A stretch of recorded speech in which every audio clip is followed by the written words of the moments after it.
Muy buenas tardes a todos. Les damos la bienvenida al número 22 de Comunidad Contacto en Casa, de todos estos conversatorios que hemos tenido con nuestros amigos que hacen un deber con la fotografía.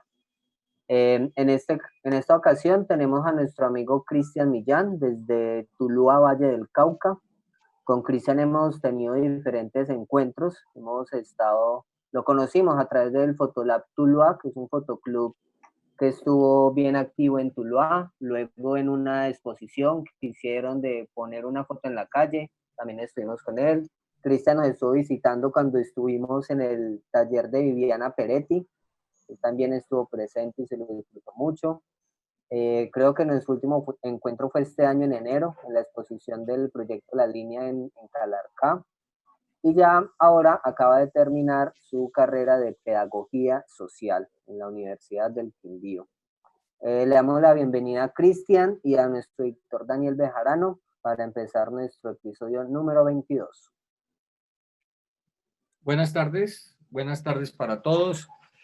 Siempre los domingos se nos hace habitual reunirnos con amigos y más que un amigo tan especial como es Cristian, porque son personas auténticas y son personas que realmente son conscientes de sus decisiones que en el caso de Cristian se fueron presentando en la vida.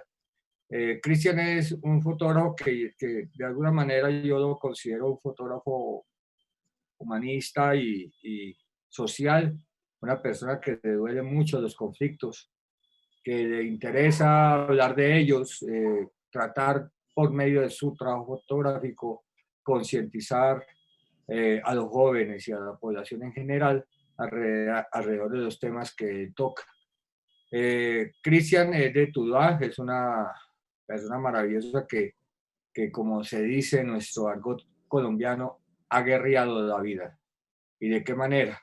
Desde muy pequeño, él entendió y fue totalmente, no fue ajeno a las situaciones de pobreza y de problemas de educación que desde un principio empezó él a vivenciarlo, pero tener el carácter suficiente como para solventar infinidad de dificultades, que es lo que hace que Cristian en este momento sea un, un fotógrafo integral y sobre todo un profesional que muy seguramente va a permitir que su trabajo ayude, colabore en la sociedad y en los diferentes conflictos que se presentan en nuestro país. Cristian, bienvenido, hermano.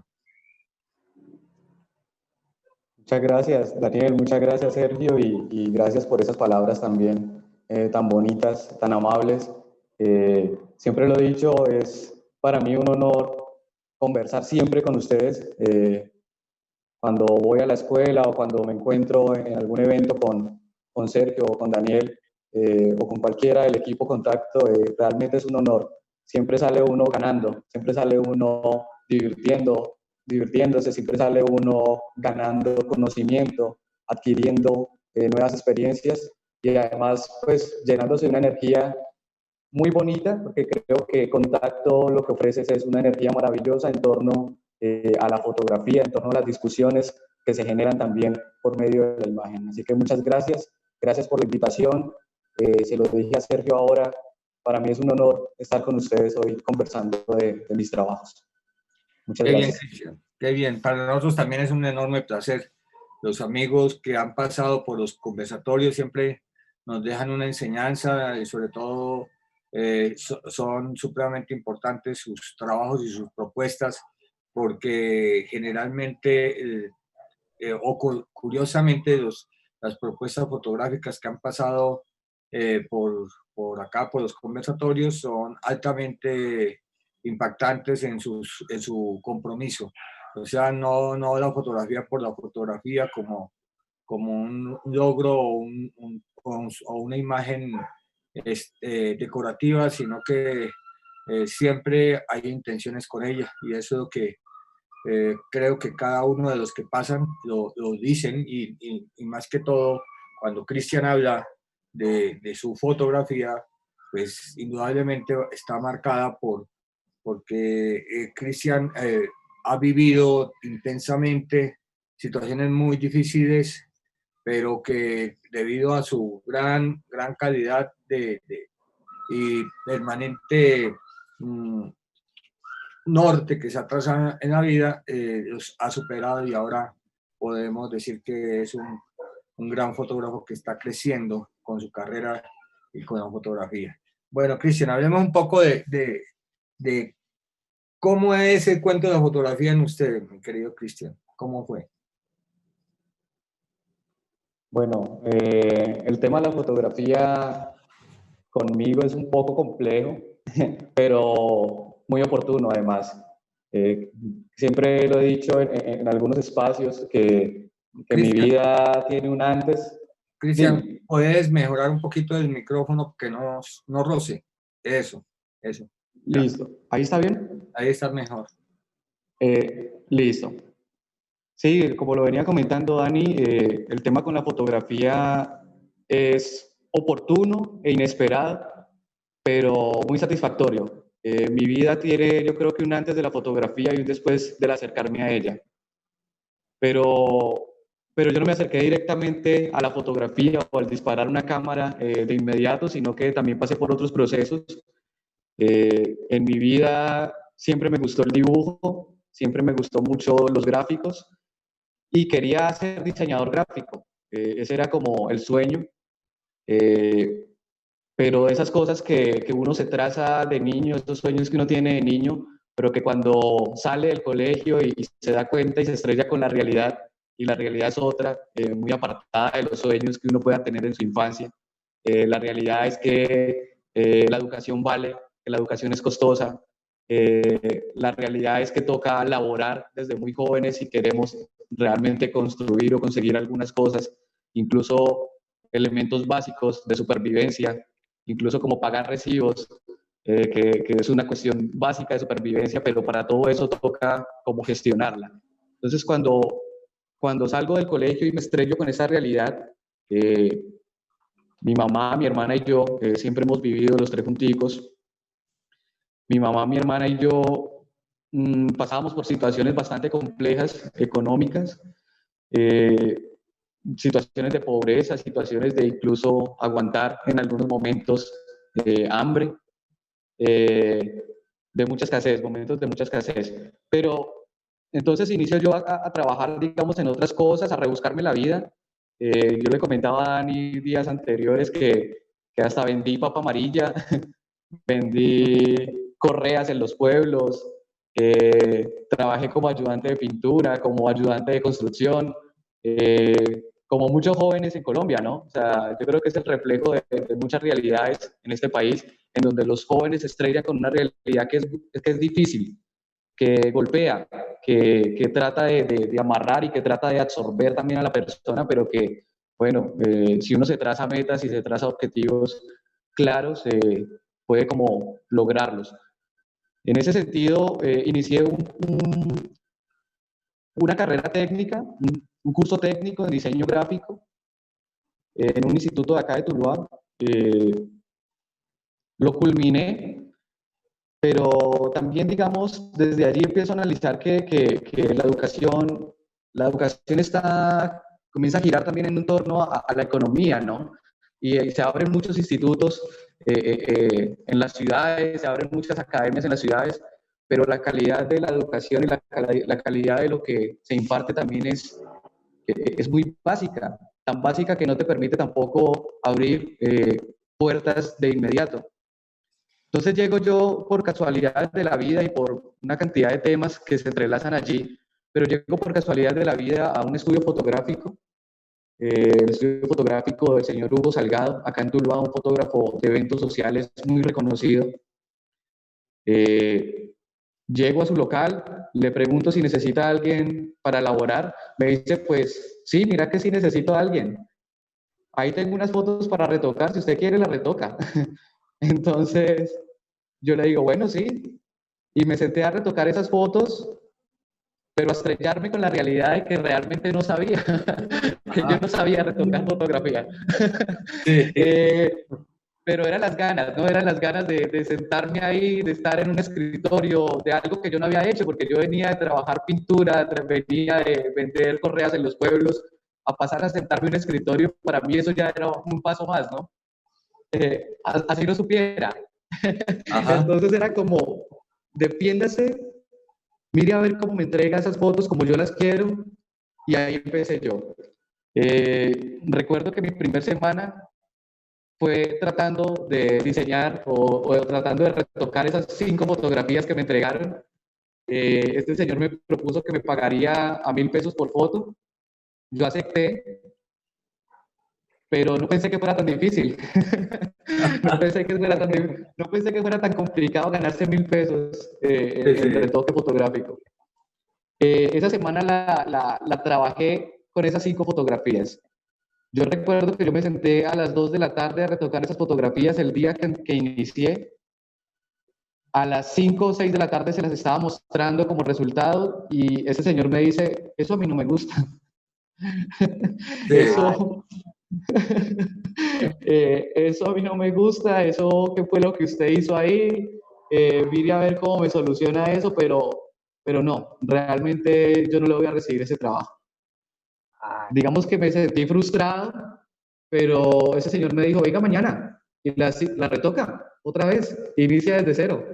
Entonces yo volví al otro día a pegar una de esas fotografías, a mirar cómo corregía lo que el señor me decía que para mí era nuevo. El señor me hablaba de que la foto estaba reventada, y eso para mí era como, bueno, ¿reventada en dónde? Explíqueme qué es reventado, ¿no? No, que es que la fotografía está muy oscura, que es que la fotografía está muy amarilla, que está muy roja, que está muy verde, y empiezo yo a mover controles y a mover herramientas en ese Photoshop para intentar corregir lo que ese señor veía que para él estaba mal. Pues toda la semana estuve retocando esas 5 fotos. Habíamos planeado que él me pagaba cada 8 días los sábados, y el sábado pues mi sueldo fue de 5.000 pesos. El sábado mi sueldo fue de 5.000 pesos. Uy, demasiadas horas de trabajo para ganarme 5.000 pesos. Me iba mejor como ayudante de construcción, que me ganaba 120.000 pesos la semana. Sí, sí. Bueno. Y el sábado lo trabajaba hasta mediodía. Sí, claro, mucho mejor. El caso es que yo recibo los 5.000 pesos y este señor me dice, no, pues Cristian, mire, le regalo otros 5.000 más para que complete los 10.000. Con una cara de lástima y una cara de como que yo no iba a volver, pero el lunes estaba nuevamente yo allá sentado intentando retocar más fotografías.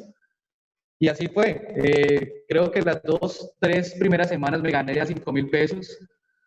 Ya luego como a la 4ª semana fueron 10.000 pesos. Como a la 5ª o 6ª semana ya eran como 20.000 pesos y mi mamá me decía, mijo, busque trabajo en otro lugar. Porque con eso no vamos a pagar recibos acá en la casa, con eso no vamos a comer. Yo le contaba a Dani que incluso me metí en cuanta deuda posible con este sistema económico.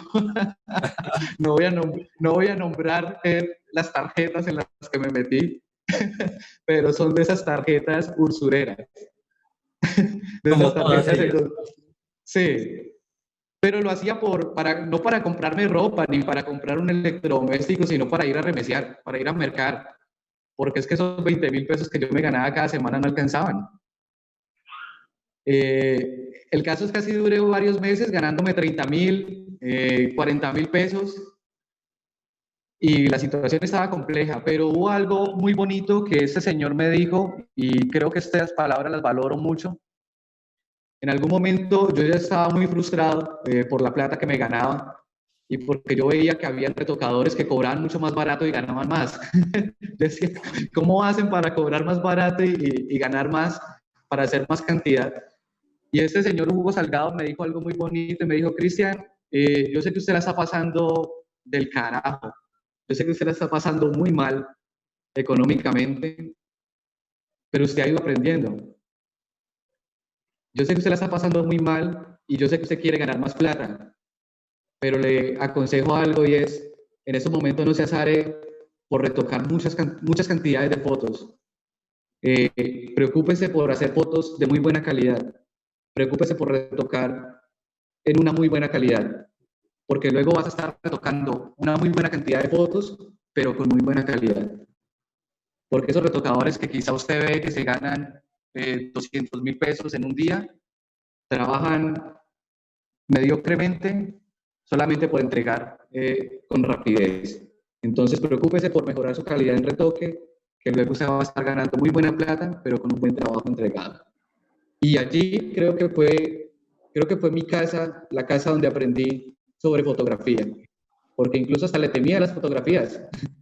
Sí. Para mí, sí, yo no salía en fotografías, eso era un evento que yo saliera en una fotografía, las esquivaba.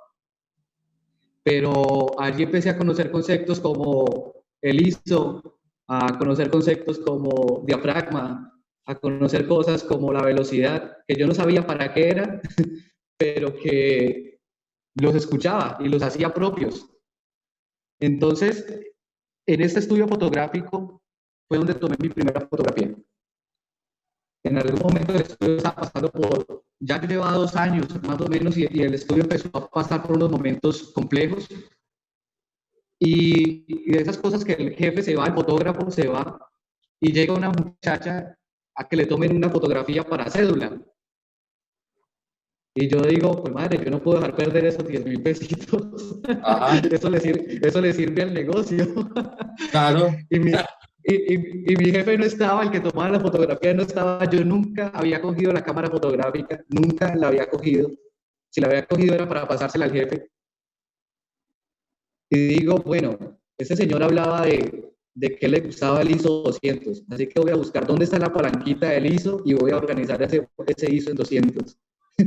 Le dije a la muchacha que subiera al segundo piso al estudio, y mientras ella se organizaba, mientras se maquillaba, yo aprendí a manejar la cámara.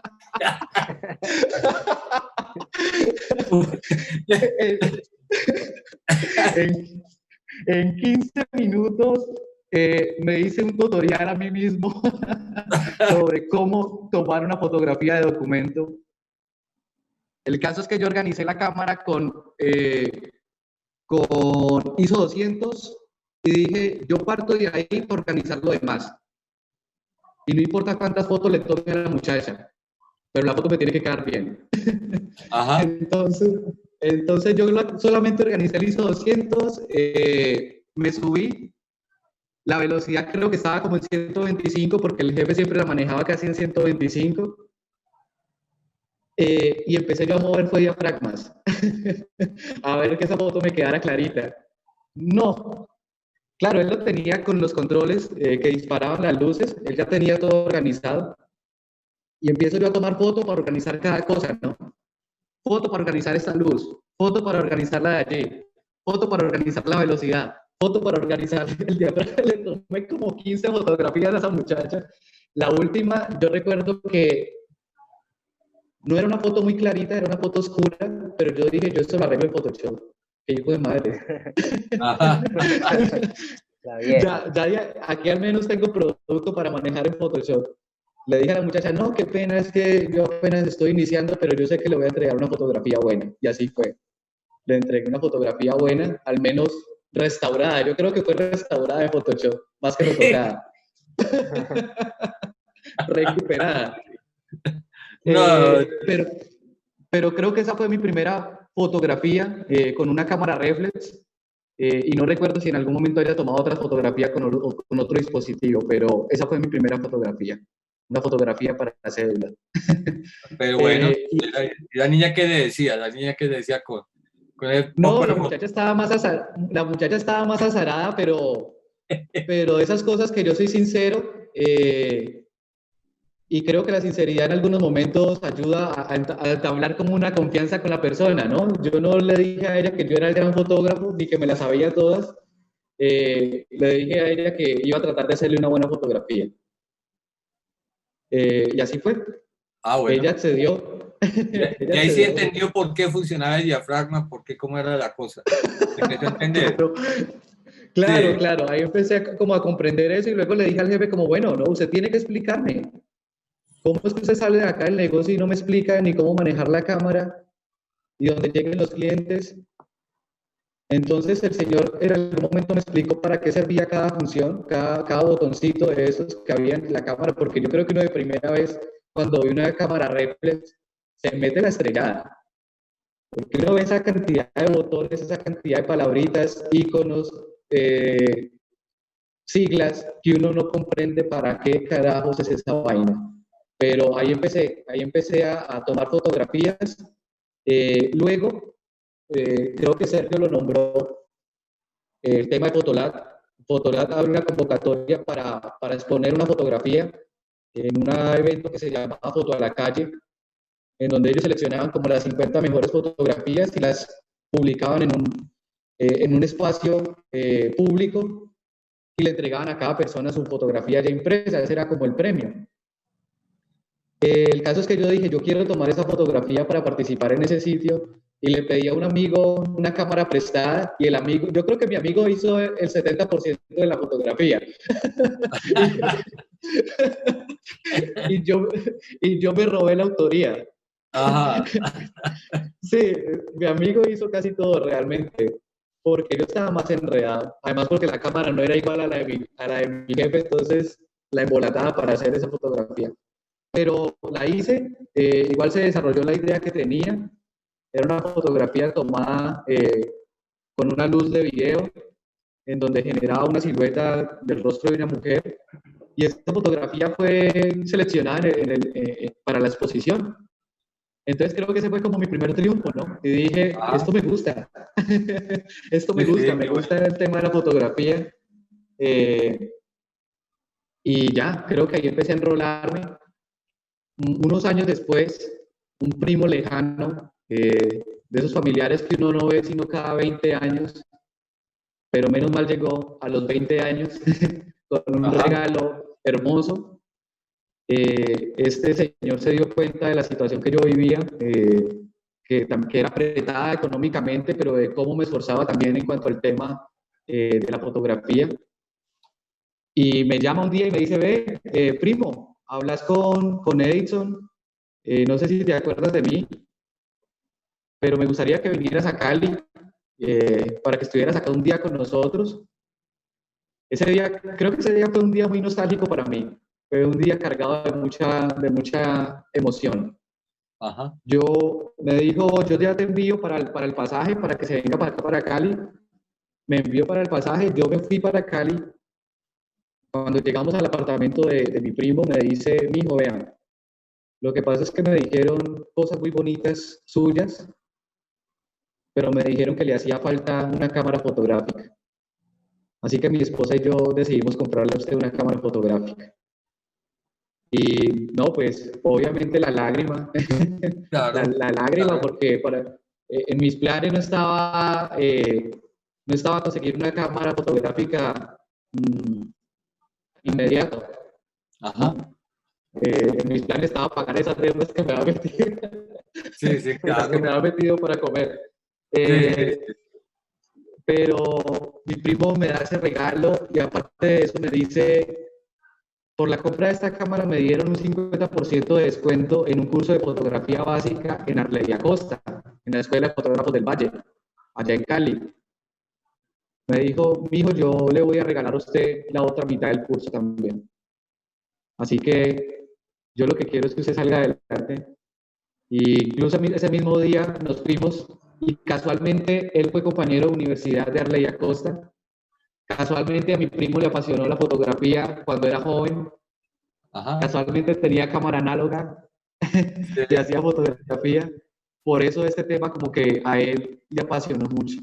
El hecho de que yo estuviera buscando un sueño que para él, que de pronto él le gustó en algún momento, pero que se dedicó a otras cosas en su vida. Y así empecé, fue una Canon T3, una Canon T3. Con esta Canon T3 hice una fotografía para participar en un concurso que hizo la alcaldía de acá de Tuluá. Eso fue en el año 2014, creo, sí, 2014. Y gané el concurso y el premio era otra cámara fotográfica y era igualita a la mía. Entonces lo que hice fue vender la cámara para comprar luces. Claro. Me compré un equipo de flash. Yo creo que me compré un flash John.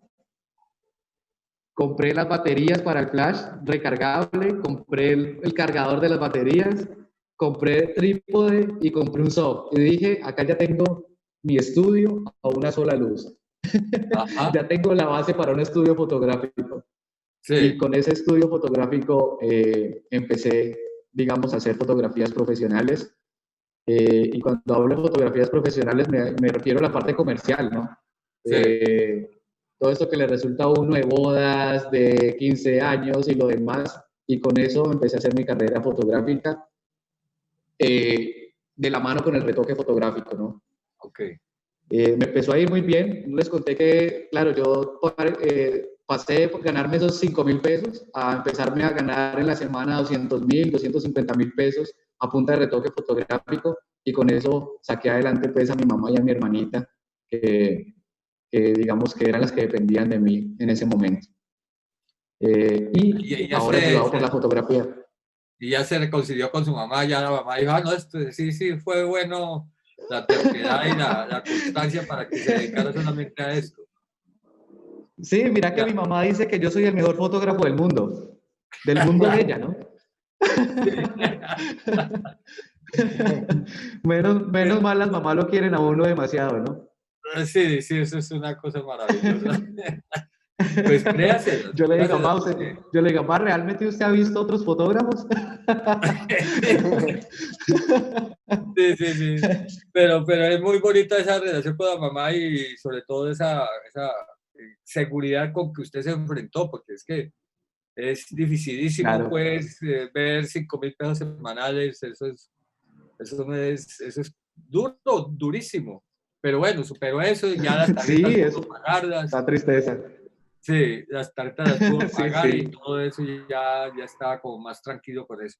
Cristian, podemos ir viendo algún trabajo, contándonos algún trabajo, y que antes de contar el trabajo nos diga exactamente la profesión nuevamente, porque es que yo quiero, como es un nombre tan largo, no quiero retomarlo ahora. Bueno, yo creo que la fotografía me abrió también unos campos para empezar a analizar la sociedad. Por eso digo yo que la fotografía en mí marca como un antes y un después. Marca un antes y un después. Porque empiezo yo a tomar fotografías ya de los sucesos de la sociedad, de las cosas que uno empieza a mirar en la calle, de las injusticias también, de las que uno a veces pasa desapercibido, porque si hay algo muy bonito que le enseña a uno la fotografía es a mirar un poquito más allá, ¿cierto? Porque cuando usted aprende a encuadrar, cuando usted aprende a que hay que ajustar la cámara para unas condiciones de luz, usted ya ha hecho ahí una cantidad de procesos de análisis de lo que va a fotografiar, de la imagen que está frente a usted. Y como la imagen que estaba frente a mí era la realidad social, pues esa fue la que yo quise capturar y esa fue la que yo quise empezar a hablar y también a criticar, y fue esa la que empecé también a estudiar. Entonces, en el 2015 empecé mi carrera como licenciado en Pedagogía Social. Hace 2 meses me gradué de la Universidad del Quindío. Incluso la Escuela Contacto fue la primera en darme hospedaje en Armenia, si lo recuerdan. Sí, claro. Cuando inicié a viajar a Armenia a estudiar los fines de semana, fue la Escuela Contacto la primera vez donde me quedé. Y empiezo yo ya a hacer como un puente entre la fotografía, entre la imagen y la educación social. Cómo la fotografía nos abre esos espacios para el análisis, esos espacios para la discusión. Y empiezo yo a tomar fotografías en la calle, a tomar fotografías protestas, a tomar fotografías de las personas que veía durmiendo en los andenes, que me parece una realidad que se nos ha vuelto paisaje y que quizás muchos dirán, bueno, eso es el amarillismo fotográfico, pero es que si no se hace, si no se denuncia, si no se publica, realmente cuándo es que nos va a empezar a mover las fibras y cuándo es que nos vamos a empezar a preocupar por esas realidades. ¿Qué pasó? ¿Allí las ven? ¿Sí se está viendo la pantalla? Sí, sí. Ah, bueno. Entonces empiezo yo a preocuparme por esas realidades, no solamente ya desde la imagen, sino que también desde la educación. Ajá. Estos son algunos trabajos así aleatorios, algunas fotografías aleatorias. Incluso estas fotografías me han servido para dictar clases, me han servido para generar discusiones previas a las clases o a las exposiciones que hacía en la universidad, porque estos temas o esas fotografías retratan realmente esa realidad. Algo de lo que yo le hablaba a Daniel días anteriores es cómo la militarización se ha vuelto también una parte del paisaje, ¿no? Y nos hemos acostumbrado a vivir en un país militarizado, en un país violento, cuando en otros países realmente esto no se ve.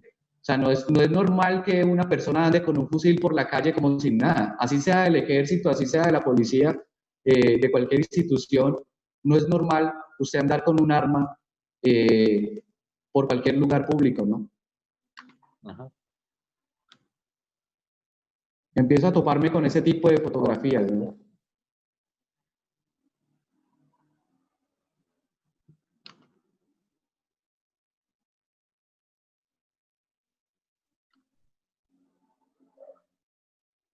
Ese tipo de fotografía, quizá fotografía de cruces haya muchas, pero yo creo que cada cruz cuenta una historia. Y esta cruz o esas cruces en el sitio donde están ubicadas, porque son varias, en ese mismo sector son muchas cruces y son en honor a las personas que fueron, digamos que murieron en enfrentamientos entre guerrillas y paramilitares, entre guerrillas y ejército en la zona rural tulueña y, digamos, también víctimas de las masacres que, fueron que sucedieron en esos espacios. Entonces, fotografía de cruces yo creo que hay muchas, pero yo creo que cada una tiene su nombre, ¿no?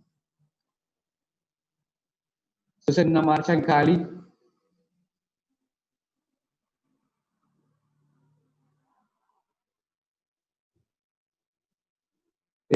También creo que es importante decir, resaltar que el taller que vi con Viviana Peretti, me abrió un montón los ojos a la fotografía que yo quería hacer de verdad, a la fotografía que yo quería empezar a construir.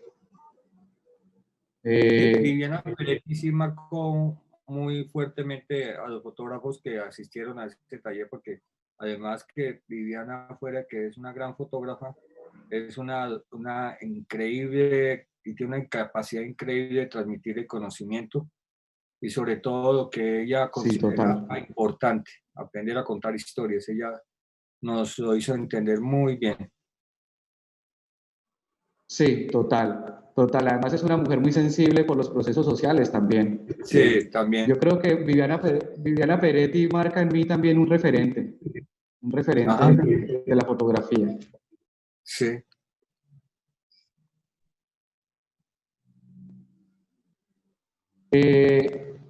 Como ya lo decía, ¿no? Cada fotografía también tiene su historia. Esa fotografía podrá ser, digamos, un poco sencilla, pero el contexto en que fue tomada en una de las escuelas de paz que se empezaron a rotar por todo el territorio rural nacional, en donde las FARC, la guerrilla, la anterior guerrilla de las FARC, tenía la obligación de ir a los territorios donde estuvieron en combate a hablar sobre pedagogía de paz.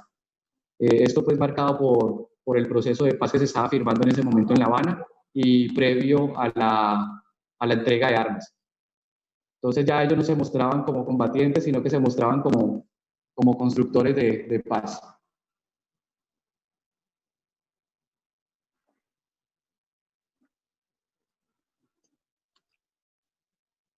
Entonces este es el tipo de fotografía que yo empiezo a hacer. Me gusta mucho el contraste, me gusta mucho jugar con la luz y la sombra. Y Me se le gusta nota también un mucho el blanco blanco y y negro negro. fuerte y Sí, se cruzan es un varias blanco y negro miradas fuerte. también. Sí, sí, sí. Hay unas donde se hizo evidente y la persona le regala una mirada muy interesante. En esta Sí, súper. En esta fotografía. Sí, súper buena. Sí, esta fotografía es ¿En dónde fue, Es Cristian? hermosa porque esta fue acá en Tuluá. Esa es una comunidad en Vera que está radicada acá en Tuluá, pero que vive en condiciones de calle, realmente. Pero tienen un sector donde ellos se ubican. Y digamos que esos son el tipo de cosas que me preocupan, ¿no? Cómo se nos vuelve paisaje ver a las comunidades indígenas habitando la calle, desprotegidos y sin recursos, y en otras situaciones que ni siquiera son las propias, cuando deberíamos estar, incluso desde el Estado, protegiendo y garantizando la vida de estas comunidades que son las que garantizan nuestra memoria histórica, ¿no? Sí, claro, como usted dice, se vuelve en paisaje también. Sí, sí, sí. ¿Y La esta también fue realidad en es Tuluá? que se contrastan. Esta fue en Cali, esta fue tomada en Cali. Esta sí fue tomada en Pasto. La textura de la piel, yo creo que cada arruga, cada línea de su cara es una calle transitada, ¿no? Sí. Es una calle transitada, es una vida recorrida. Los trabajos comunes. Eso hace perfilar mucho su trabajo actual. O sea, es que en Cristian todo sucede casi como predestinado a todos sus temas, a toda su vida, también se va a ir dando perfectamente. Y en estas Sí, carpetas que pueden ser fotos variadas, pues sí nota uno un espíritu bastante social. sí, señor. Ese era como el trabajito, digamos, de algunas fotografías variadas o aleatorias. Dejo de compartir pantalla para buscar las otras carpetas, por si vamos a hablar de ellas. Y como usted lo decía, Dani, yo creo que las experiencias de vida, uno tiene que aprender de las experiencias de vida. Y no solamente aprender, sino enseñar a través de ellas. Y si algo muy bonito me entregó la vida es a respetar esos procesos sociales, a respetar cómo las personas se intentan organizar, cómo las personas resisten desde sus propias realidades, cómo las personas resisten desde sus trabajos que quizás no alcanzan para comer, que quizás no alcanzan para darse una vida llena de lujos, pero que resisten y que aún así intentan dar lo necesario o lo suficiente de sus familias, ¿no? Entonces, eso como que lo intento plasmar también, intento plasmar esa necesidad de denuncia, esa necesidad de decir, mire, esto está aconteciendo, mire, esto está pasando y mire, lo estamos pasando por algo, porque esto es lo que sucede a veces, lo pasamos por algo. Pero creo que lo que les decía anteriormente, los fotógrafos o la fotografía nos brinda esa capacidad de analizar más allá de lo que pueda pasar a simple vista por nuestra mirada. Eso está bien. Eh, Empezamos a hablar del primer trabajo que empieza a despegarse como obra. ¿Qué sí, señor. lo motivó? ¿De qué se trata ese trabajo de Florero? Ya le digo acá para ponerlo en.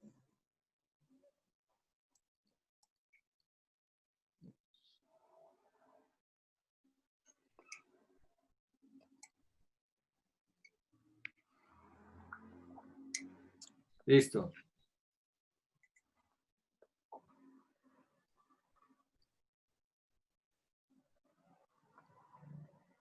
Ahí estamos, Cristian. Ya la ¿No estamos viendo. quieres mostrar? Ah, ya. Ya. Ahí está. Ahí. Listo. El florero nace desde la experiencia vivida con mi mamá también. O sea, acá creo que hay mucho de mí implícito en esta obra. Fue la primera obra que me senté a hacer juiciosamente, eh, a construirla partiendo de unos dibujos que tenía como base. en donde empiezo a dar un significado también a la fotografía, en donde empiezo a construir, digamos, una historia, en donde empiezo a construir un lenguaje desde la imagen.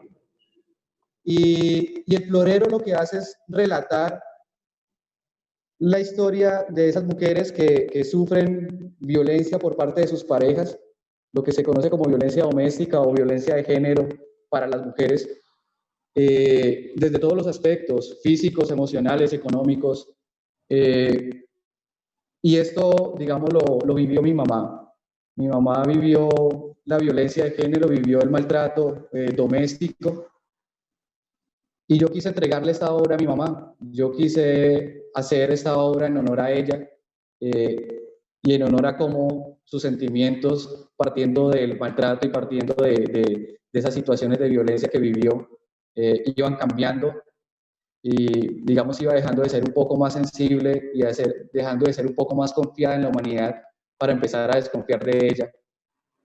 Y creo que esto no solamente le sucede a las mujeres, sino que nos sucede a todos cuando recibimos maltrato de parte del que sea. Empezamos a construir otras miradas de la vida también. Entonces el florero lo que hace es colocar en significado que en esos momentos, y también vuelvo atrás, en ese momento mi discurso sobre feminismo o machismo era un poco, ¿cómo le digo? Era empírico, ¿no? Nunca había leído sobre machismo, nunca había leído sobre feminismo, sin embargo había un sentimiento de decir algo que era algo que yo ya había vivido y algo que vivió mi mamá. Entonces, comparo a la mujer y al cuerpo de la mujer con un florero que empieza a golpearse y que empieza a irse destruyendo con el pasar del tiempo y con el pasar de los maltratos. Cabe rescatar o resaltar pues que esta obra, son 14 imágenes, fue hecha en técnica de collage. Primero se tomaron las fotografías, se imprimieron, se recortaron en tijera, se recortaron con tijera y luego se hicieron sobre una cartulina blanca, se hizo todo el bosquejo que ustedes pueden ver allí. Por ejemplo, estas líneas que atraviesan el cuerpo de la mujer es papel cristal y las líneas negras son marcador Sharpie. Y si de pronto, no sé si lo notan, la fotografía está pegada con cinta. Sí. Lo que quería era dejar ver eso, ¿no? No quería que...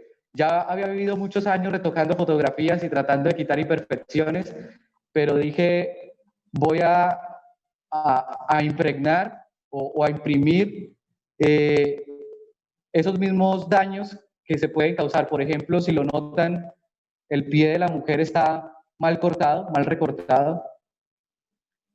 Y así sucede con la violencia también. La violencia deja huellas que no se le puede dar control Z, ¿no? Si hablamos del lenguaje del Photoshop y del retoque fotográfico. Sí, no sí. podemos dar control Z para corregir.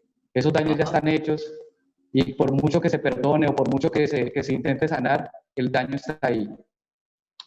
Y entonces eso era lo que quería hacer a través de la tijera, ¿no? Que si había algún daño, que si de pronto mochaba algún dedo o alguna parte de la fotografía que estaba recortando, bueno, así es la violencia.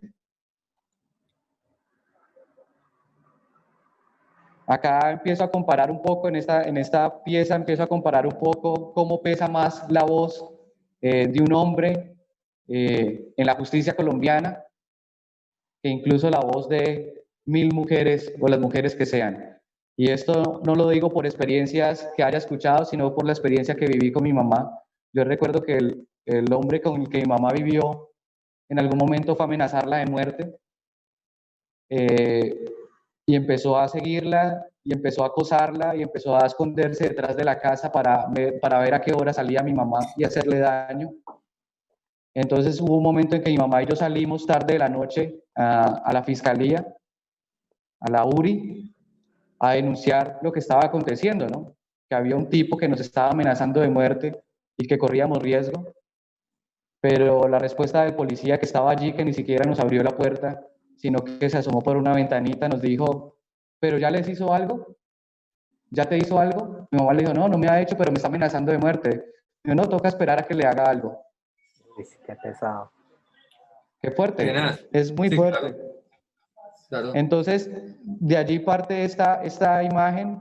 Luego el hombre se denuncia y somos citados a la Casa de Justicia. Yo siempre acompañaba a mi mamá desde muy pequeño a estos procesos, pues porque se suponía que era el hombre de la casa, ¿no? El hombre del hogar, como decía mi mamá.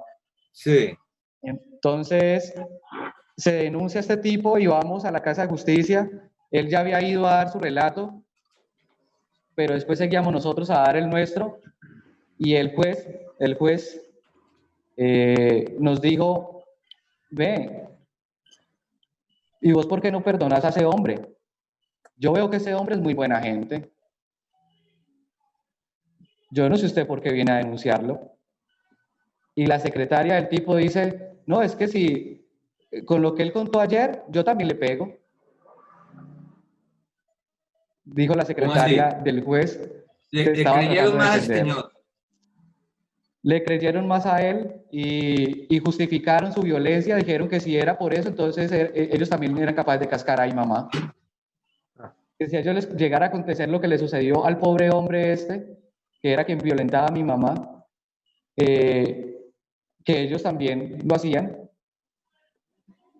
Y Terrible. mi mamá, claro, mi mamá lo que hizo fue, pero ¿cómo así? ¿Ustedes por qué me dicen este tipo de cosas? Mi mamá se le salió las lágrimas, a mí también de la impotencia. Yo estaba muy niño y le dije a mi mamá, ¿sabe qué, madre? Vámonos de acá. Vámonos de acá y no busquemos más, ayuda en alguien que realmente no la quiere brindar o en una institución que realmente no la quiere brindar. Les iba a contar un poco acerca de la historia de esta imagen. Esta imagen hace referencia a la muerte de Rosalvira Celi. No sé si recuerdan este caso, creo que fue en el 2013, que en el Parque Bolívar de Bogotá,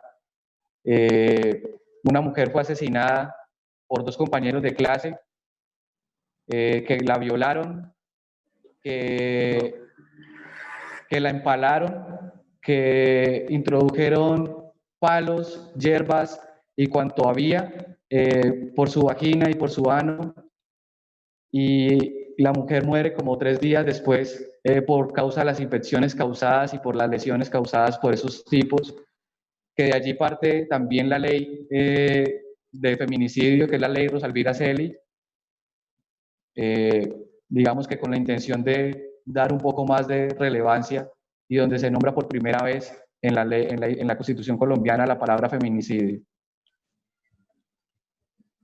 Esta imagen parte de la canción, una canción muy conocida de una artista española que se llama Bebé, que hay una frase muy bonita de ella que dice, cada vez que me dices puta, se hace tu cerebro más pequeño. Y acá lo que hice fue imprimir 2 fotografías, una fotografía en tamaño mucho más grande y la fotografía donde estaba su rostro, las 2 fotografías de diferentes tamaños, y la recorté para hacer esta ridiculización del cuerpo o esa ridiculización del cerebro humano cuando maltrata con palabras y cuando hiere con palabras. Pero nace de la canción Bebé, de Bebé, que se llama Malo. Esta fotografía es en base a los sucesos de los ataques con ácido que se volvieron, digámoslo de una manera, entre comillas, virales en algún momento de la historia colombiana, en donde sucede pues como el caso más relevante y luego empiezan a acontecer una cantidad de cosas, de ataques con ácido a las mujeres, causados por sus parejas, por sus exparejas, por sus acosadores, y me parece terrible y realmente esto me llevó a imprimir o a hacer esta fotografía. Digamos que con esas acciones de violencia y con esas acciones de injusticia ya el florero empieza o las flores que al principio estaban muy bonitas y muy floridas, empiezan a derrumbarse, ¿no? Y esas flores representan los sentimientos de las personas y en este caso el sentimiento de las mujeres y cómo empieza a quebrarse mediado por la violencia.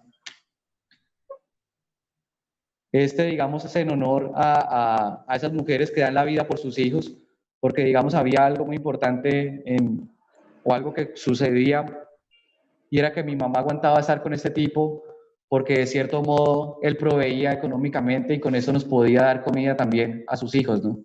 Y eso le sucede a muchas mujeres que no merecen ser juzgadas, por el contrario, merecen ser acompañadas y merecen ser abrazadas desde todos los puntos, porque muchas mujeres se aguantan a esos tipos solamente por sacar adelante a sus hijos. Esta fotografía creo que fue una de las más difíciles de tomar. Yo nunca había estado tan de cerca a un arma y creo que me pareció una experiencia bastante difícil tomarle una fotografía a un arma. Me parece más fácil tomarle fotografía a las personas, pero la fotografía lo que trata es de la cobardía de aquellas personas que matan o aquellos hombres que matan a sus hijos, a sus hijas, a su esposa o a su pareja y luego se matan ellos. Porque siento que si el problema es ellos, pues acabe con su propia vida, pero no acabe con la vida de alguien que no quiere morir, ¿cierto? Claro. Entonces esta fotografía la titulé así, Cobardía, y es un arma ahorcada. Acá ya el florero ya perdió sus hojas y por el contrario empieza a hacerse o a encerrarse en una cantidad de emociones. Y esas sombras que ven ahí fueron hechas con una peineta, y generadas por una luz de una linterna y tomadas en el oscuro para poder impregnar esa iluminación en la fotografía, en la imagen. Y lo que representa es esa prisión de sentimientos, ¿no? De cómo muchas mujeres no quieren vivir con el maltratador, pero aman al maltratador. Y eso es terrible, o sea, eso es terrible uno encerrarse en ese tipo de sentimientos porque ellas no quieren la violencia, no quieren vivir ese tormento, pero aún aman a ese hombre porque ese hombre también representa otras cosas en su vida, ¿cierto? Y eso para mí es un encierro de emociones porque es no saber para dónde ir, ¿no? Hacia dónde dirigirse. Y esta fotografía que nace de la experiencia, yo creo que a Dani le comenté, de la experiencia en la iglesia y de cómo empiezo a identificar esos machismos implícitos en la Biblia también. Y me pregunto si el mártir hubiese sido una mujer, si quizás las cosas hubieran cambiado, si las cosas con las mujeres o el tema con las mujeres tal vez sería otro. Pero vemos que en la Biblia todos los que murieron como héroes fueron hombres y tal vez eso hace que el papel de la mujer quede un poco rezagado más bien a las labores del hogar y por estar rezagado a las labores del hogar no es tan valorada también ese papel fundamental que tiene la mujer en la sociedad, no como mujer solamente, sino como un ser, como todos los seres humanos. Entonces, esta fotografía hace una crítica a la iglesia, al machismo bíblico, que dice que el hombre es cabeza de la mujer, por tanto también las mujeres deben someterse a sus hombres, y eso me parece tenaz, porque uno no debería someterse a nadie. Esto nace de una noticia, esta fotografía nace de una noticia que vi que sucedió en la costa. Una pareja sale de una reunión familiar, de una fiesta, tienen una pequeña discusión, pero se van a terminar la discusión a la casa. Este hombre cortaba caña y no sé si todavía lo hará, pero en ese tiempo cortaba caña y lo que hace es coger su pacora y cortar literalmente a su esposa o a su pareja en dos, literal.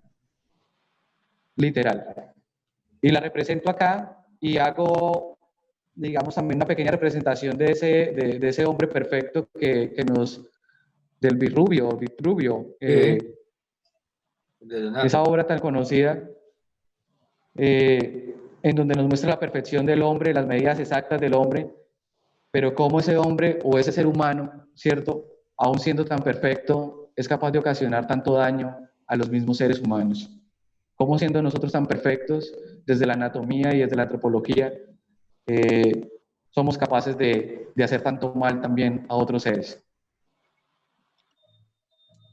Y acá en estos momentos está la mujer atrapada, un poco aporreada, un poco destruida, pero con un sol de esperanza. Lo que hay atrás es un sol de esperanza que algo cambie, de esperanza que ese hombre cambie, de esperanza que ese hombre no la vuelva a golpear más, de la esperanza de que tal vez las instituciones le coloquen cuidado, de la esperanza de que tal vez no le vayan a cerrar la puerta, le vayan a decir que ellos van a esperar hasta que la maten, sino más bien que le solucionen su problema y le den un acompañamiento. Es una mujer prisionera de muchas cosas, pero aún con la esperanza de muchos cambios y la esperanza de una mejor vida. Y ese es el florero, esa es la obra del florero, que nace desde esa experiencia con mi madre. Y es mi primer trabajo como relevante.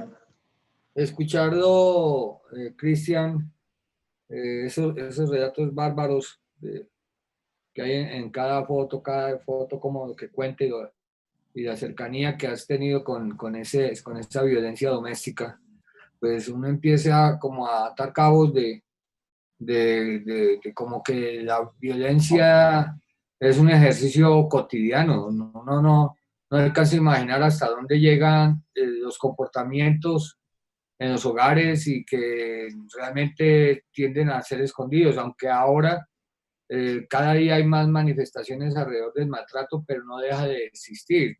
Y es muy doloroso porque casi que Sí, claro. sentimos una violencia heredada, no sé de dónde, que aterra, Sí. que duele demasiado y que lo afecta realmente. Esta obra, ¿cómo le fue?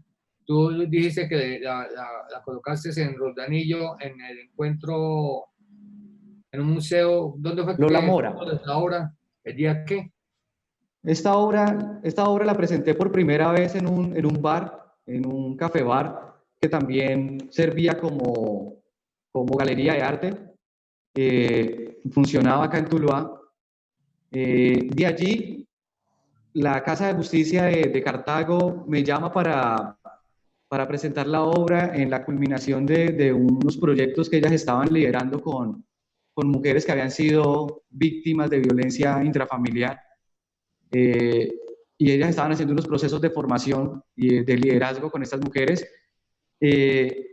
Entonces soy invitado pues a llevar esta obra como elemento de discusión y como elemento para culminar estas capacitaciones que se estaban llevando.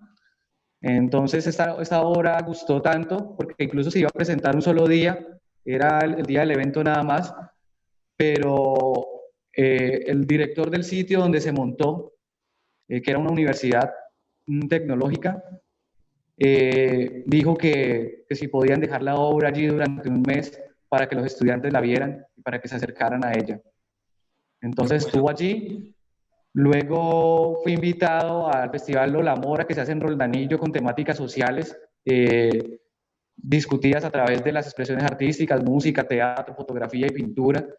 Y fui allí invitado a llevar esta obra y también como jurado de la categoría fotografía de los participantes de esa versión. Ya sabes, Cristian, que estás invitado a exponer algún día aquí en Armenia, pues me parece que debemos empezar como a gestionar algo al respecto, Cristian. Pues lo hablamos después, pero quería como, porque es una obra bastante conmovedora, es una obra muy conmovedora, y la intención como plástica que haces de dejar la suciedad, entre comillas, como evidencia, y como evidencia de este juego tenaz que es la tortura, pues esto es tortura prácticamente. Y que debido tal vez al miedo de las pobres personas victimizadas, que no encuentran como ni la justicia sirve para ellos tratar de salvarse. Claro. Su pareja jamás entiende la afectación que está produciendo en una persona que psicológicamente viene a entenderse como una persona supremamente afectada. Cristian, me Señor Esteban. gustaría leerle unos comentarios que han dejado por acá en la transmisión. Bueno, muchas gracias, Sergio, claro. Ya los voy a ir. Aprovecho también para dar saludos. Por acá, Álvaro Javier Obonaga González. Le dice, es un honor ser tu alumno y amigo. Por acá nos Un saluda aprendiz. Fabián Bedoya. Un saludo a todos. Por acá también dice María Mónica Silva Pavón. La constancia vence lo que la dicha no alcanza. En la vida hay que persistir. Ahí nos deja un mensaje chévere, muy Muchas gracias. motivacional. Por acá está Guille Jaramillo Castillo. Dice, profe Daniel Bejarano, sí que lo echo de menos. Muchas gracias. Y por acá nuestro amigo Camilo Sabogal desde Bogotá da varios comentarios ahí en ciertos momentos de la charla. Cuando empezó decía muy bueno, cuando entró en cierto punto dice policías miserables por donde sea que se les mire. Oriana Fitz dice que muy interesante el relato. Nuestro compañero Alejandro Jiménez Plaza nos dice, excelente Cristian, la fotografía y el arte debe partir de la experiencia y la manera de vivir e interpretar el mundo de cada individuo. Bonitas y fuertes reflexiones. Muchas gracias, Alejo. Por acá, Alondra Sembrando dice, su trabajo fotográfico va más allá de una estética, es un trabajo con conciencia social. De nuevo nuestro amigo Camilo dice, muy bien manejado el concepto y la resolución formal. Lo felicito, conmovedores relatos. Es muy buenos comentarios, Cristian. Muchas gracias por compartir ese proyecto con nosotros. Qué lindo, muchas gracias a todos, a Álvaro, a Isa, a Alejo y a todos los que han comentado también. Sí. Bueno, yo creo que entonces pasamos a hablar del último trabajo fotográfico. Del último trabajo fotográfico, pero antes quería decirles que mi tesis de grado en la licenciatura de Pedagogía Social fue un enlace, un mano a mano entre la fotografía y la pedagogía social. Entonces quería compartirles un pedacito de mi trabajo de grado, de mi tesis, para que también, digamos, sustente un poco lo que se está conversando acerca de la fotografía y los procesos sociales. Mi trabajo se llamó el análisis y discusión social, análisis y comprensión social a través de la imagen fotográfica. Entonces voy a leerles acá un aporte que hace Giselle Fraun, que es una alemana, una fotógrafa alemana de 1900 y pedazo, pero que ella hace unos textos lindísimos sobre la fotografía y sobre la importancia de la fotografía en la sociedad. Y nos dice esto: desde su nacimiento la fotografía forma parte de la vida cotidiana. Tan incorporada está a la vida social que, a fuerza de verla, nadie lo advierte. Uno de sus rasgos más característicos es la idéntica aceptación que recibe de todas las capas sociales. Ahí reside su gran importancia política. Al mismo tiempo, se ha vuelto un instrumento de primer orden. Su poder de producir exactamente la realidad externa le presta un carácter documental y la presenta como el procedimiento de más fiel y más imparcial de la vida social. Aparte de eso, anexo, la importancia de la fotografía en la propuesta como herramienta para el análisis de la sociedad reside en la capacidad que tiene de capturar el instante, la cual la hace imprescindible a la hora de comunicar un mensaje, a la hora de mostrar lo sucedido. Cabe señalar que la fotografía, meramente como técnica, no tiene facultades políticas, ni tampoco sabe de crítica, y mucho menos de reflexión social. Es totalmente ajena a ello. El sentido político de la imagen lo da el autor. Por ello, se hace necesaria la intervención de la pedagogía social en el proceso de formación. La pedagogía social establece las bases para convertir cada aula de clase en un espacio para la discusión, para la toma de decisiones, para el análisis de temáticas, para el diálogo, para la participación e injerencia en el transcurso de cada clase, por ende, un ejercicio político. Entonces, es esta mezcla entre la educación y la imagen.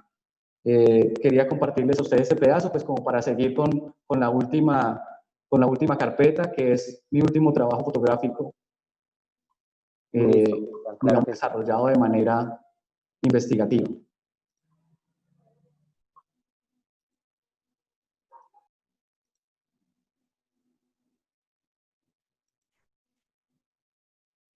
El Ya estuvo trabajo se expuesto, llama Retratos de Cristian. ausencia.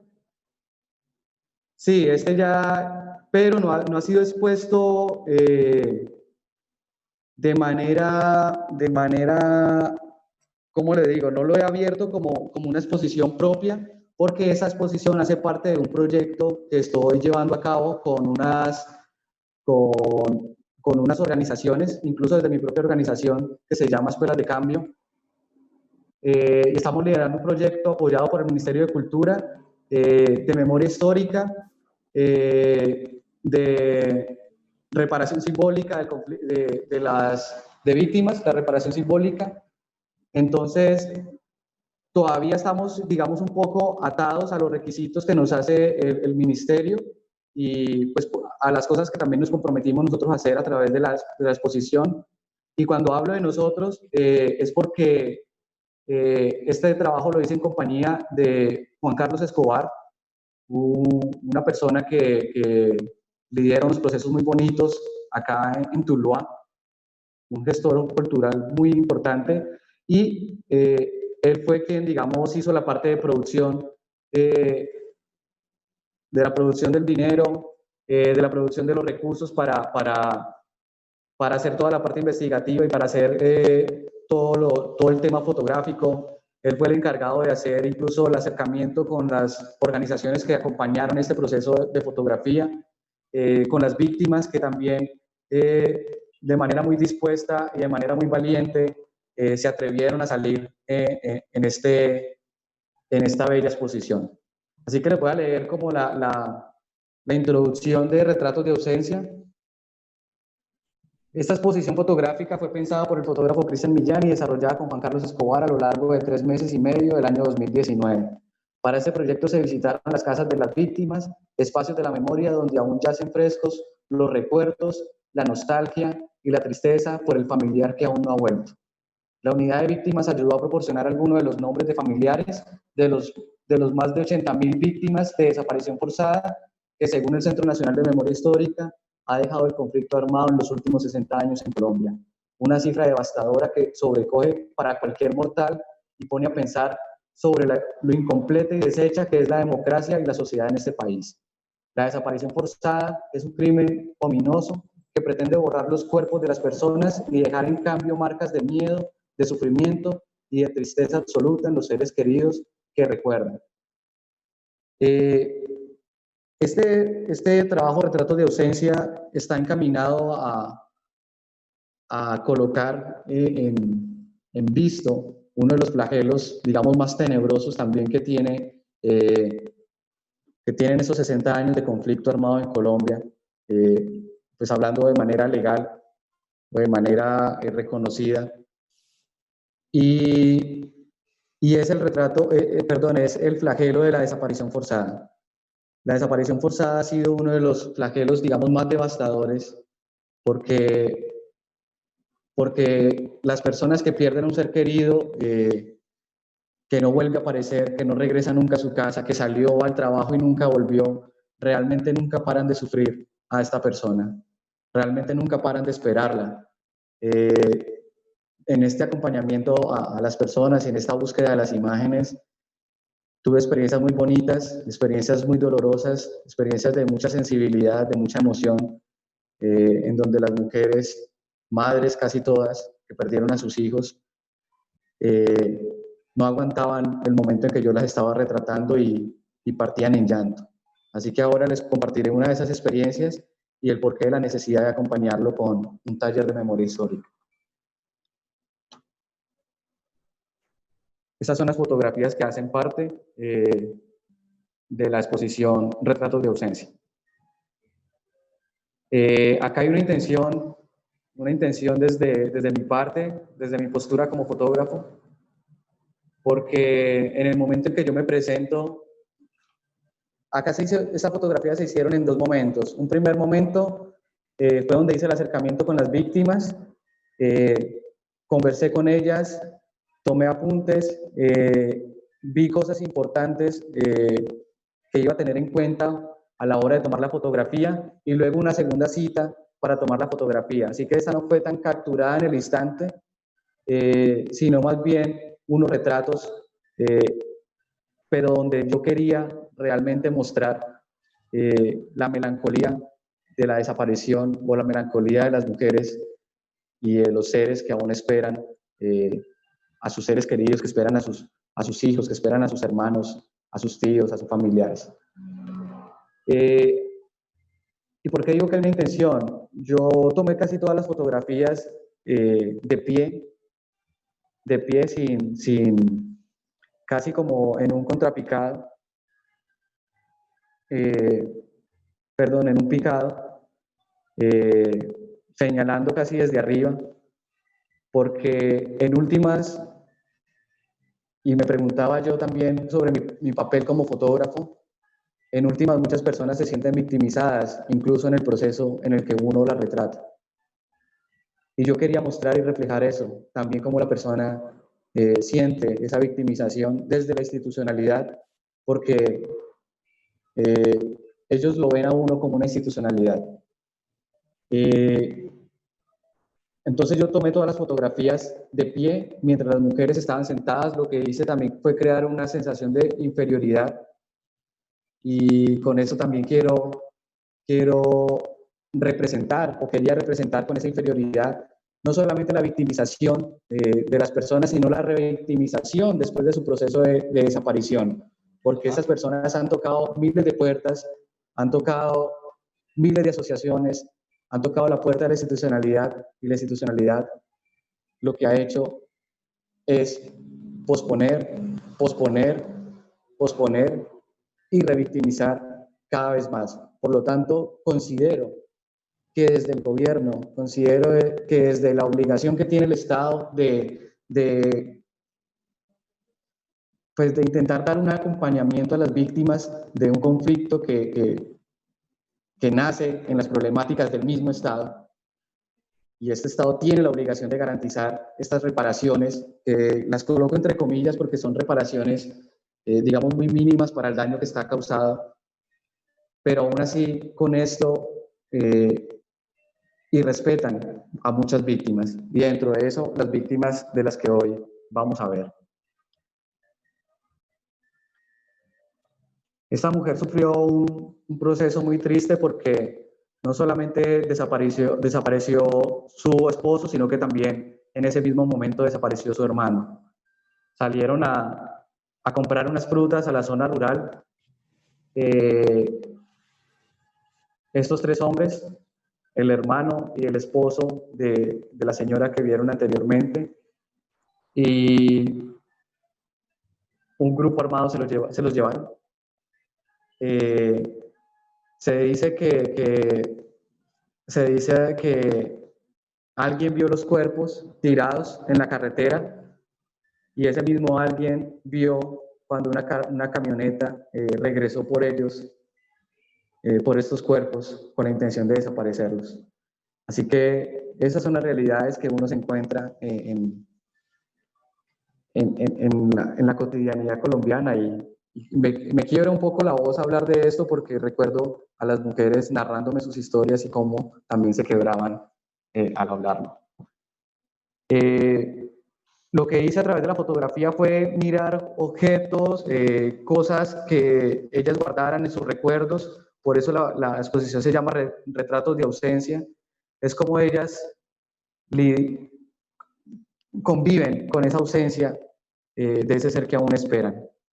Entonces, recortes de periódicos, fotografías, objetos de sus seres queridos.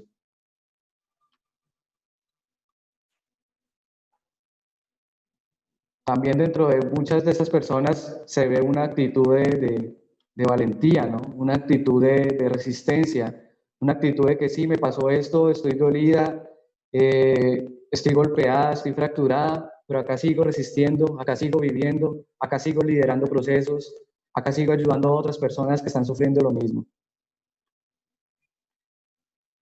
Esta imagen, digamos que rompe un poco dentro de la secuencia, pero es que resulta que yo visito la casa de estas personas y empiezo a analizarlo todo, ¿cierto? Empiezo a ver sus espacios, empiezo a ver dónde viven, dónde habitan, y me encuentro con este objeto que es un reloj de uniformado, de un perro uniformado, con uniforme del ejército, de camuflado. Y me parece muy particular ¿De porque grupo precisamente armado? acá...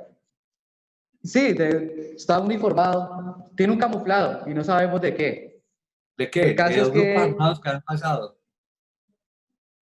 sí, el caso es que me parece muy particular porque acababa yo de conversar con la señora acerca de esto, de cómo los grupos armados, los diferentes actores del conflicto armado, llámese guerrillas, llámese paramilitarismo o llámese Estado representado en la policía y representado en el ejército, cómo han afectado su vida, pero entonces me encuentro con este adorno, ¿no? Que ella tenía ahí en la sala de su casa, encima del televisor creo que estaba. Y digo, muy particular, ¿no?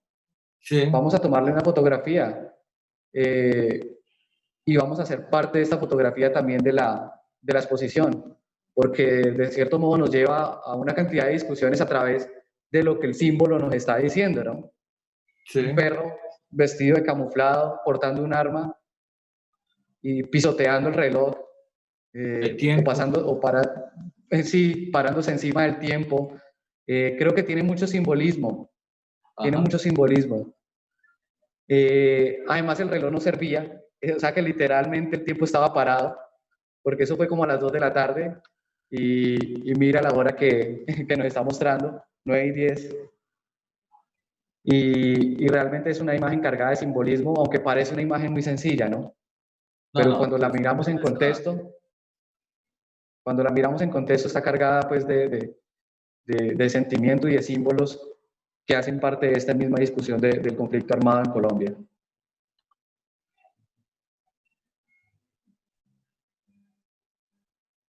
Acá vemos a la madre de uno de los desaparecidos, que incluso fue hasta el Putumayo a buscar a su hijo, pero no lo encontró. De esas personas que están siempre esperando la llamada a ver en qué momento le dicen dónde está su hijo para ir tras de él, ¿no?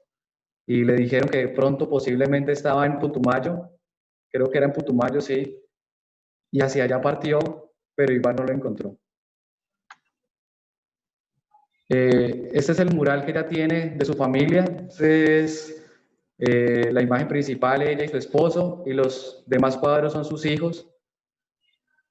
Y aquel que le llega más la luz dentro de la imagen, no sé si lo notan, pero hay uno al que le llega más la luz, hay uno que está más iluminado, y eso fue una William. intención mía. Sí, fue una intención mía desde la postproducción y desde la luz que se veía, porque hacia abajo pues se veía más sombra.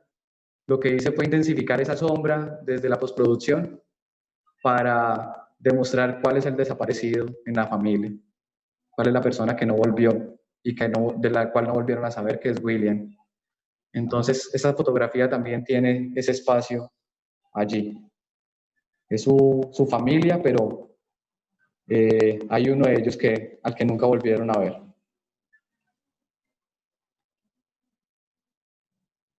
Esta fotografía es muy, muy bonita y muy especial y muy sentida para mí, porque a la que entrevisté fue la hermana del chico que está allí, de un chico que simplemente salió con un amigo y jamás volvieron, ninguno de los dos.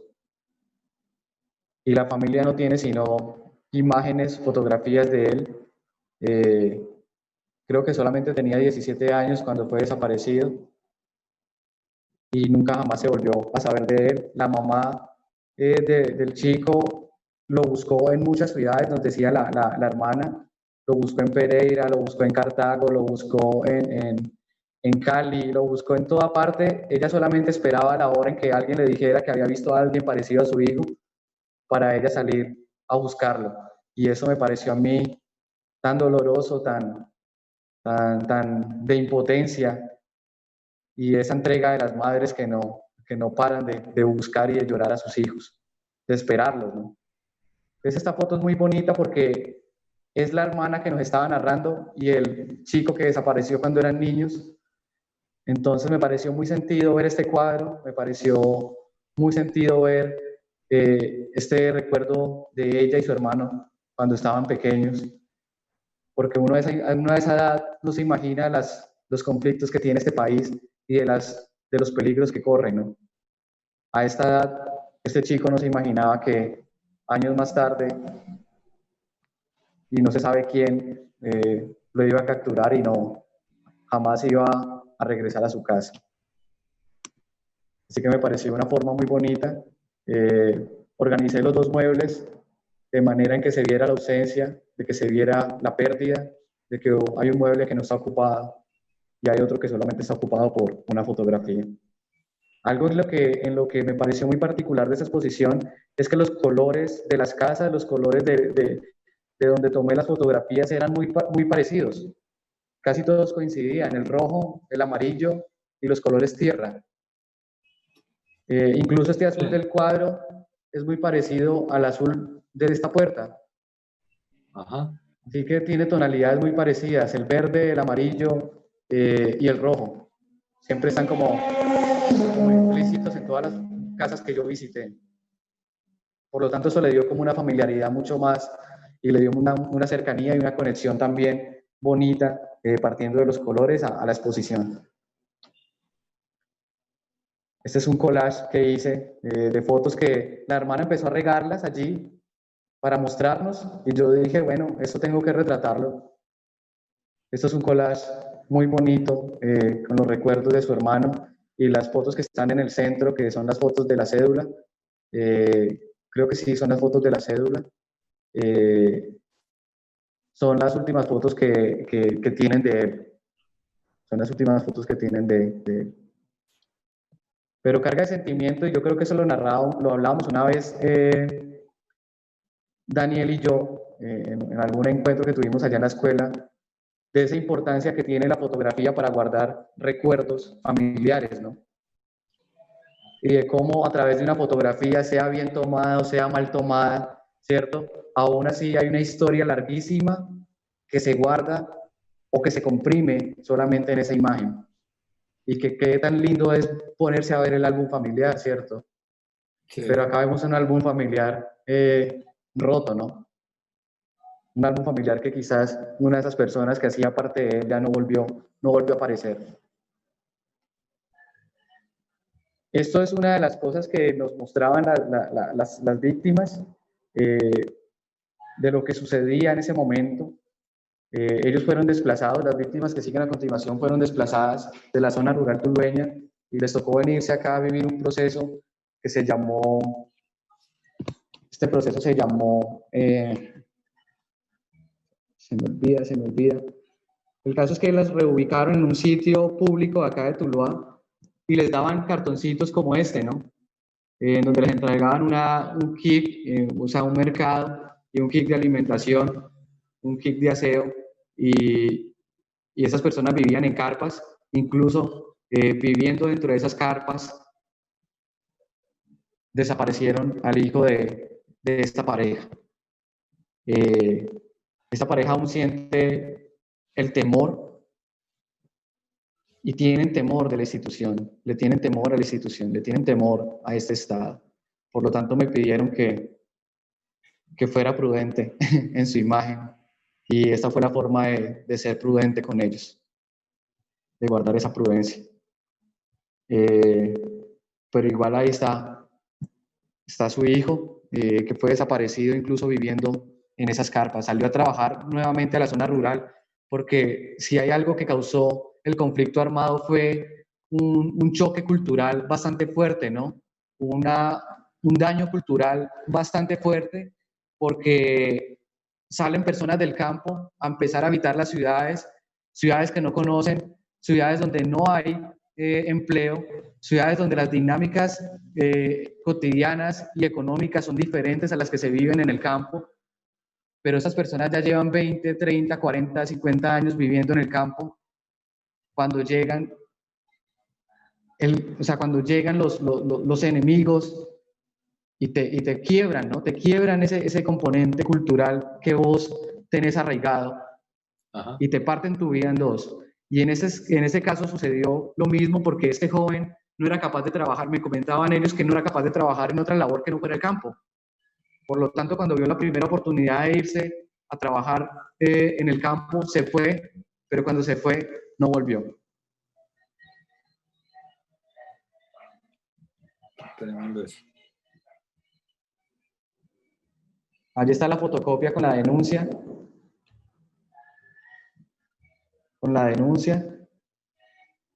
Les dejo esta imagen y me perdonan un momentico, me ausento para solucionar una cosa acá. Ok. Qué pena. Pues ahí uno empieza como a notar en el trabajo de retratos de ausencia, pues ese derecho que tienen todas estas víctimas de que por lo menos ellos puedan reconocer de dónde son y darle como ese descanso a esas víctimas que indudablemente es muy duro ya saber que la desaparición forzada ha calado tan fuertemente en cada casa de tantas familias colombianas. Por eso el derecho a saber dónde está su muerto, su ser querido, es absolutamente un derecho necesario, un derecho que por lo menos daría tranquilidad de saber. Ellas ya saben que está muerto, pero ellos quisieran como tener la posibilidad de darle una digna sepultura. Y ese es un problema de muchísimas familias colombianas. Sí, señor. Como usted lo dice, es totalmente cierto. Y esta imagen que vemos acá es de un hombre que desapareció y su hermano luchó incansablemente. Su hermano decía que se conocía casi todo el territorio colombiano intentando encontrar a su hermano. Y se desapareció en las selvas del Putumayo. Por lo tanto, lo quise representar de esa manera. Quise representar su desaparición porque está entre la hierba, está entre la maleza, está entre la selva. Ajá. Ese ser querido. ¿Era de la policía? Era del ejército, sí, señor. Él desapareció. Sí, señor, Sí. pero cuando desaparece ya no estaba en la institución. Desaparece de civil. Haciendo trabajos de comerciante. Sí, señor, de civil ya. Su hermano sí estaba en el ejército y aprovechó que estaba en el ejército para empezar una búsqueda por su hermano. Uh-huh. Es que esto ha permeado a todos, realmente. No puede decir que solamente... No, ha permeado a Colombia y nosotros es urgente no olvidar, porque puede ser que incomode a muchas personas este tipo de trabajo, pero es que lo más que nos debe incomodar es el olvido. Eso sí sería terrible para la historia colombiana. Claro, total. Y digamos que ahí es donde cumple ese rol fundamental la fotografía, ¿no? De cómo incluso miraba eso, de cómo muchas personas, por ejemplo, del campo, había una en particular que la foto que tenía para publicar de su hijo en el momento que desapareció era una foto muy antigua y cuando su hijo desaparece ya no era así. Ya no era así como ella lo publicó como desaparecido. Ya había crecido. Entonces, mira cómo cumple un rol fundamental, además porque eso sirve también en el tema de investigación, porque si no hay una fotografía reciente es muy difícil encontrarlo con esos rasgos que son de 5, 6, 7 años atrás. Claro, total. Entonces la fotografía allí cumple un rol fundamental porque es esa memoria, incluso, por ejemplo, mi padre fue asesinado cuando yo tenía 6 años y los recuerdos que tengo en vida con él son muy pequeños, son muy cortos, pero aún así siento que lo conozco pero yo lo conozco es porque tengo fotografías de él. Si no tuviera fotografías de él, su rostro se me hubiera desdibujado quizá. Hubiera Ajá. perdido la memoria de su cuerpo, de su rostro, de su sonrisa, de esa persona. Es gracias a la Sí. fotografía que yo tengo un recuerdo o me hago una imagen de mi papá. Ajá. Doña Luz Mary, Doña Luz Mary es una mujer luchadora de acá de Tuluá. Y partiendo de la experiencia con ella, nace una necesidad de acompañar esta exposición fotográfica con un taller, porque ella es la primera fotografía que yo tomo, por eso la dejé de última en estos momentos para mostrarla, porque ella es la primera fotografía que yo tomo y resulta que doña Luz Mary, cuando saca el cuadro de su hijo que lo tenía guardado,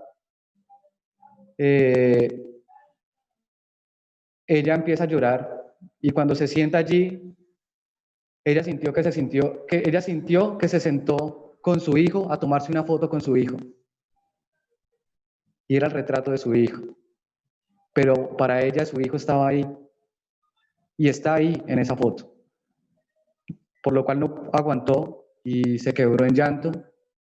Y eso para mí es, digamos, ha sido una de las experiencias más sensibles y que me ha tocado y me ha movido un poco más las fibras, porque yo me salí de la casa para darle su espacio y me puse a pensar, bueno, ¿cuál es mi papel como fotógrafo, cierto?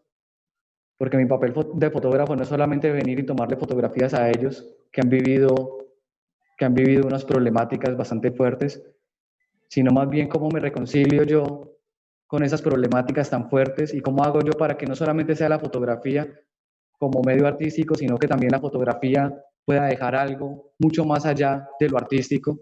Entonces dije, esto hay que acompañarlo con un taller fotográfico, con un taller de memoria histórica, porque estas fotografías se iban a mostrar en las instituciones educativas públicas de acá de Tuluá, en 5 instituciones educativas, y dije, acompañemos la exposición con unas charlas y con unos talleres sobre memoria histórica.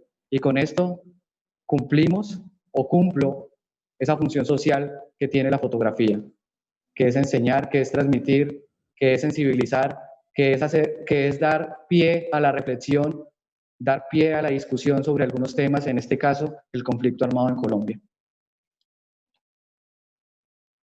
Es realmente Este es un conmovedor montaje que... es realmente Sí, conmovedor lo señor. que usted acaba de decir y lo que encierra estas mujeres héroes y valientes de soportar la pérdida de un hijo, de un esposo, de un compañero. Es muy duro. Sí, señor. Este es un collage, perdón, un montaje que le hacen a ella porque ella no tenía fotografías de sus hijos completos, todos juntos. Entonces, y más que había un hijo que faltaba ya, que ya no estaba, por lo tanto ella mandó a hacer esta fotografía en donde aparecen todos sus 4 hijos junticos.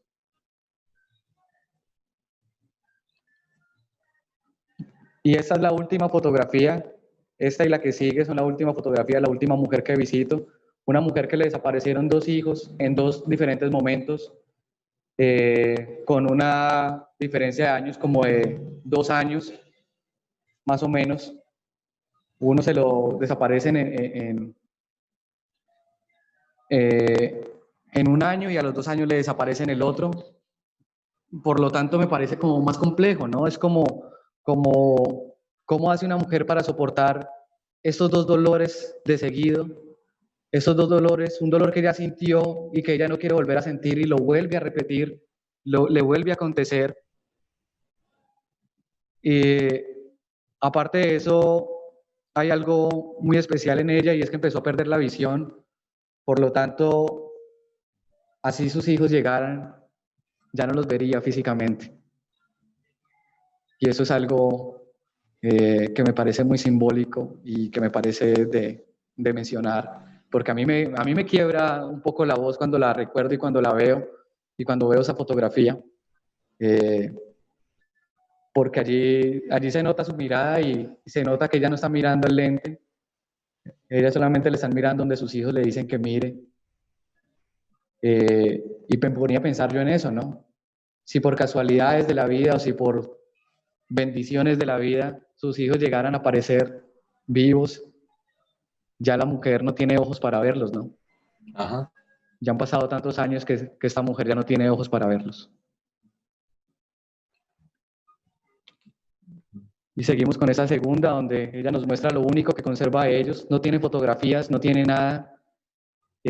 Incluso uno de estos es estos dos documentos. Perdón, uno de esos documentos los encontró un hermano cuando fue a la finca de donde desaparecieron al hermano, porque él fue hasta allá a buscarlo y estaban sus documentos tirados. Por lo tanto, esto es lo único que se conserva de ellos dos. El documento de identidad y el otro creo que es la libreta militar. Ajá. Es lo único que ellos conservan. Nada más. Ni una fotografía tienen de ellos. Y además en estas manos, ¿no? Sí, sí, Una claro. mujer que vio salir a sus hijos, incluso estando en una condición mucho más joven de la vida. Me imagino que con sus manos menos arrugadas como las tiene ahora, porque eso fue hace casi 30 años. Y mira ahora el tiempo cómo ha pasado y lo único que conserva de sus hijos es unos carnets de identidad. Hasta allí llega retratos de ausencia, son 18 imágenes, 17, perdón. 2 imágenes se tuvieron que quitar de la exposición, se tuvieron que eliminar, aun cuando ya estaban expuestas, porque por cosas de la vida, pues nos habían dado los datos de una persona que es víctima, pero resulta que esa persona también fue denunciado como victimario. Y una de las víctimas que estaba haciendo parte de esa exposición lo reconoció y por respeto y por memoria a ellos decidimos quitar esas 2 imágenes de la persona porque es un victimario. Ya. Y eso es en honor a las víctimas. Sí, sí, sí. Claro. Aunque él también lo haya sido, ¿no? Porque también lo fue. Sí, Pero pues ya es una valoración absolutamente sana con respecto a las víctimas, que es fundamental tener ese respeto y por el tipo de homenaje que usted le quiere hacer y la manera como lo muestra, pues es de un sincero respeto por ellas y un llamado y un reclamo de atención a nosotros como sociedad, que a veces desde la comodidad de nuestros escritorios y de nuestras casas nos olvidamos realmente conocer la historia, y por eso es que a veces conocer la historia permite reflexionarnos en el Colombia de ahora y reflexionarnos en la medida en que sí es necesario la justicia de paz, es necesario todos estos debates y todas estas reuniones, y cada vez que podamos hablar sobre estas situaciones que incomodan y que nos hace como ser un poco, yo siempre digo como una cierta vergüenza frente a nuestra ausencia de participar en todas estas cosas duras que le han pasado a gente colombiana, a gente que la guerra lo único que ha dejado es una serie de desencuentros y rupturas profundas en personas que no tenían por qué suceder. Entonces, Cristian, mil gracias por tan conmovedor trabajo. Los dos son posiciones muy claras de Cristian frente a los conflictos. Entiende perfectamente su labor y entiende y conjuga perfectamente su profesión con esta urgencia de hablar, seguir hablando de esto. En un dolor, pero también tiene que haber un resurgir de por lo menos una pequeña, no sé si se llama compensación a estas personas que están en las fotos, como decir, mira, nosotros estamos visibilizando su trágica historia, pero no con un propósito de meterse en su dolor, sino al contrario, visibilizarlo y hacer que la sociedad, pues de alguna manera, colegios y niños, piensen que recordar no es un acto innecesario, es un acto lógico y natural que suceda, que se reconozca lo que ha pasado y no podemos olvidarnos. Colombia puede llegar a ser otra sociedad siempre y cuando aprendamos a olvidar, no olvidar, a reconocer nuestro error, a reconocer el dolor del otro, para que esa sociedad pueda ser por lo menos un poco más,